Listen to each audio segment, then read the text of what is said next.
আপন মা ও চাচির সাথে যেভাবে কাজ করলাম সেটা শুনলে তোমাদের দাঁড়িয়ে যাবে। সেই দিন বিকেল বেলায় মা ধান শুকাচ্ছিল আর পাশের ঘরে চাচি কাপড় গুছাচ্ছিল। চাচার সাথে বিয়ে হয়েছে 6 মাস হল। 3 মাস আগে চাচা আবার বিদেশে চলে গেল। চাচির বয়স আমারই সমান। আমি উঠানের এক কোণায় বসেছিলাম। চাচি আমাকে দেখে হাসল।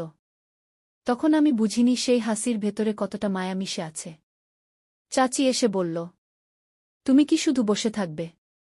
আমি বললাম, কাজ শেষ হলে হাঁটতে যাব। চাচি বলল, হাঁটতে আমিও যাব, তুমি ডাক দিও। সন্ধ্যায় আমি ডাক দিলাম। চাচি শাড়ি পরে গালে হালকা সিঁদুর রেখে বের হল। গোটা গ্রামে তখন কুয়াশা নামল। আমরা দুজন পাশাপাশি হাঁটছিলাম। মাঝে মাঝে হাত ছুঁয়ে যাচ্ছিল। আমি ইচ্ছে করেই হাতটা সরাচ্ছিলাম না। চাচিও কিছু বলছিল না। পথে একটা বর গাছের নিচে দাঁড়াল। হাওয়ায় চুল উড়ছিল। চাচিও আমার দিকে তাকিয়ে হাসল। বলল, তুমি কি জানো স্বামী বিদেশে থাকা একজন মেয়ের জন্য কত কষ্টের? আমি বললাম, জানি না, তবে তোমার চেহারায় কষ্টের ছাপ দেখছি। চাচি মাথা নিচু করল। আমি হাত বাড়িয়ে ওর চিবুকটা তুললাম। চোখে চোখে এক অদ্ভুত শিহরণ লাগল। ও হঠাৎ আমার গায়ে মাথা রেখে দাঁড়িয়ে থাকল। আমি প্রথমে চমকে গেলাম, কিন্তু পরে হাত রাখলাম ওর কাঁধে। মনে হচ্ছিল এই মুহূর্তটা যেন থেমে যায়। চারপাশে শুধু হাওয়ার শব্দ আর আমাদের নীরবতা। তারপর চাচি মাথা তুলল। চোখে কিছু একটা জমেছিল। আমি ফিসফিস করে বললাম, তোমার চোখে কষ্ট আছে। ও বলল, তুমি কি সেই কষ্ট ভাগ করে নেবে? আমি কিছু না বলে শুধু মাথা নাড়লাম। চাচি হালকা করে আমাকে জড়িয়ে ধরল।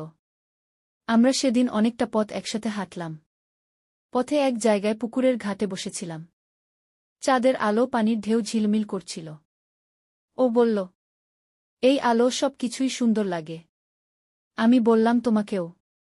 চাচি হেসে মাথা নিচু করল। তারপর হঠাৎ করে আমার দিকে ঝুঁকে এসে গালে ঠোঁট ছুঁইয়ে দিল। আমি কিছু বলার আগেই চাচি উঠে দাঁড়াল। বলল, চলো বাড়ি যাই, নইলে তোমার মা ডাকবে। ফিরতি পথে আমরা কিছুই বলিনি, কিন্তু দুজনেই জানতাম আজ থেকে সব কিছু বদলে যাবে। বাড়ি ফিরে আমি বিছানায় শুয়ে থাকলাম। চোখের সামনে শুধু চাচির সেই হাসি আর স্পর্শ ঘুরছিল। মনে হচ্ছিল আমি এক নতুন স্বপ্নে পা রেখেছি। আর সেই স্বপ্নের দরজা একবার খুলে গেলে বন্ধ করা যায় না। পুরো গল্পটি শোনার আগে আমার ছোট্ট অনুরোধ, এখনই এই চ্যানেলটি সাবস্ক্রাইব করে দাও। সেদিন রাতের পর থেকে আমার মন অদ্ভুতভাবে অস্থির হয়ে গেল। চাচির হাসি, কথা আর সেই মুহূর্ত বারবার মনে আসছিল। ঘুম ভাঙার আগেই মনে হচ্ছিল আবার যেন ওর সাথে দেখা হয়। কিন্তু সকালে উঠেই দেখি চাচি উঠানে কাপড় মেলছিল। রোদে গায়ে শাড়ির আঁচল উঠছিল। চুলের কিছু অংশ কপালে এসে পড়েছিল। আমি কাছে গিয়ে দাঁড়ালাম। চাচি চমকে তাকালো, তারপর হেসে বলল, তুমি তো একেবারে চুপচাপ দাঁড়িয়ে আছো। আমি বললাম, তোমাকে দেখছিলাম। চাচি বলল, কি আছে আমার মধ্যে এত দেখার মতো? আমি বললাম, সব কিছুই। চাচি হেসে কাপড়ের পিন লাগাতে লাগাতে বলল, তুমি না একদম পাগল হয়ে যাচ্ছ? আমরা কথা বলতে বলতে পুকুরের দিকে গেলাম। চাচি বলল, আজ একটু গোসল করে আসি, গরম লাগছে। আমি বললাম, আমিও যাচ্ছি। ও বলল, ঠিক আছে, তবে দেরি করো না। আমি ঘরে গিয়ে গামছা নিলাম আর তাড়াতাড়ি ফিরে এলাম। পুকুরের ঘাটে এসে দেখি চাচি ইতিমধ্যেই নামতে শুরু করেছে। শাড়ি গুটিয়ে হাঁটুর উপরে তুলেছে। পায়ে পানি লাগতেই ও হেসে উঠল, ঠান্ডা ঠান্ডা লাগছে বলে। আমি নেমে গেলাম। পানি ঝাপটা মারতেই চাচি চমকে উঠল। বলল, এইভাবে বিরক্ত করো না।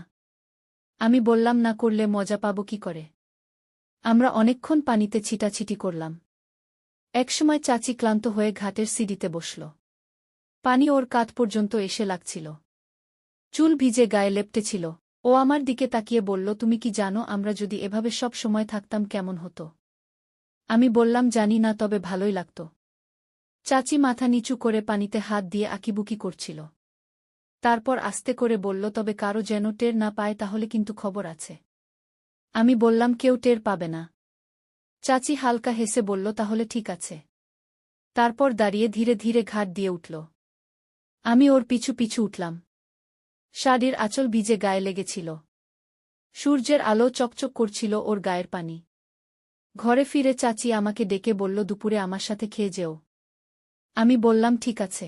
দুপুরে খাওয়ার সময় মা পাশে বসেছিল, কিন্তু আমার চোখ বারবার চাচির দিকে চলে যাচ্ছিল। ও মাঝে মাঝে আমার দিকে তাকিয়ে হাসছিল। আমার মনে হচ্ছিল মা কিছু বুঝে ফেলবে কিনা। তবে মা কিছু বলেনি। খাওয়া শেষে সবাই বিশ্রাম নিতে গেল।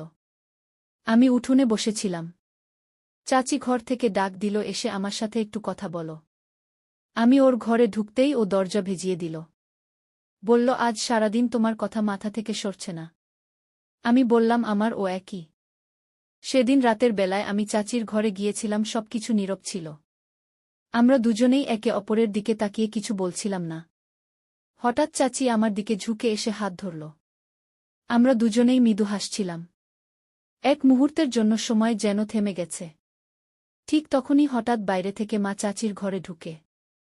আমরা দুজনেই চমকে উঠে আলাদা হয়ে গেলাম। মা তখনই বুঝতে পারল কি ঘটছে।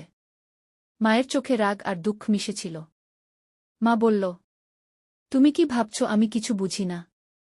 আমার কণ্ঠ কঠিন হয়ে গেল। চাচি লজ্জায় মাথা নিচু করল। আমি কিছু বলতে পারছিলাম না। মা আমাদের সামনে এসে দাঁড়াল। হঠাৎ করে চেঁচাতে লাগল। এইভাবে ছেলেকে কোনো মেয়ের সাথে দেখার পরে মা বলল, এখন থেকে তোমরা দুজনের আচরণ আমার সামনে ঠিক থাকবে না। আমি কাঁপতে কাঁপতে বললাম, মা, আমি ক্ষমা চাইছি। মা কিছুক্ষণ চুপ করে থাকল। তারপর বলল, যদি তুমি চাচির মতো আমার কথাও শুনো, আমার সাথে সম্পর্ক ঠিক রাখতে শিখো। আমি কিছু বুঝতে পারছিলাম না। মা বলল, আমি চাই তুমি চাচির মতো আমারও মনোযোগ দাও। আমি বললাম, ঠিক আছে মা, আমি চেষ্টা করব। চাচি হালকা হেসে বলল, সব ঠিক হয়ে যাবে। আমি ওর দিকে তাকিয়ে হালকা হেসে বললাম, আমাদের মধ্যে এক অদ্ভুত টান তৈরি হয়ে গেল। আমাদের মধ্যে প্রেম এখন ত্রিভুজের মতো হয়ে গেল। মা আমাদের দিকে একটু হাসি দিয়ে তাকাল। আমি বুঝলাম এটা থেকে আমাদের সম্পর্ক আরও জটিল হয়ে যাবে। পরদিন সকাল বেলায় মা ও চাচি দুজনেই উঠানে বসেছিল। আমি আস্তে আস্তে কাছে গিয়ে বসলাম। মা বলল, আজ থেকে তোমরা দুজনেই বুঝবে। প্রতিদিনের সময় ঠিকমতো কাটাতে হবে। চাচি হেসে বলল, ঠিক আছে, আমরা মনে রাখব। আমিও হেসে মাথা নাড়লাম। দিনের বাকি সময় আমরা তিনজন একসাথে কাজ করছিলাম। চাচি মাঝে মাঝে আমার দিকে তাকিয়ে হালকা হাসি দিচ্ছিল। মা চোখে কিছু অদ্ভুত টান দেখছিল। আমি বুঝতে পারছিলাম মা ও চাচির মধ্যে কিছুটা মায়া আছে। চাচির হাত যখন আমার কাঁধে পড়ছিল, আমি হঠাৎ করেই অনুভব করলাম কেমন উত্তেজনা আমার ভেতরে আছে। মা হঠাৎ বলল, আজ রাতের খাবারের পর আমি তোমাদের আলাদা করে কথা বলবো। রাতের খাবারের পর মা আমাদের ঘরে ডেকেছিল। ও বলল, আমি চাই তুমি চাচির মতো আমার কথাও বুঝো। আমি কিছু বলতে পারলাম না। চাচি মাথা নাড়া দিয়ে সম্মতি জানাল। মা বলল, যে শর্তে তুমি চাচির সাথে প্রেম করো, আমি চাই সেই শর্তে আমার মনও ভালো থাকুক। আমি কাঁপতে কাঁপতে বললাম, ঠিক আছে মা, আমি চেষ্টা করব। চাচি হালকা হাসি দিয়ে আমার দিকে তাকাল। আমরা দুজনেই চুপচাপ বসে থাকলাম। মা কিছুক্ষণ চুপ থাকল। পরে বলল, আজ থেকে আমাদের তিনজনের সম্পর্ক এমন হবে যাতে একে অপরের অনুভূতি বোঝা যায়। আমি বললাম, ঠিক আছে মা। চাচি হেসে বলল, সব ঠিক হয়ে যাবে। রাত গভীর হয়ে আসছিল। আমি বিছানায় শুয়ে চোখ বন্ধ করে ভাবছিলাম। আমার মনে হচ্ছিল আমাদের মধ্যে এক অদ্ভুত টান তৈরি হয়েছে। চাচি ও মা দুজনের মায়া, হাসি আর ভালোবাসা আমাকে ভেতর থেকে কেঁপে তুলছে। আমি জানতাম এই সম্পর্ক আর আগের মতো থাকবে না। আমাদের ত্রিভুজ প্রেমের শুরু হল। বন্ধুরা, আজকে ছেলের গল্পের প্রথম পর্ব। দ্বিতীয় পর্বেই আসল আকর্ষণ, তাই দ্বিতীয় পর্ব দেখার আগেই এখনই যে চ্যানেলটি সাবস্ক্রাইব করে দাও আর বেল আইকনটি বাজিয়ে দাও।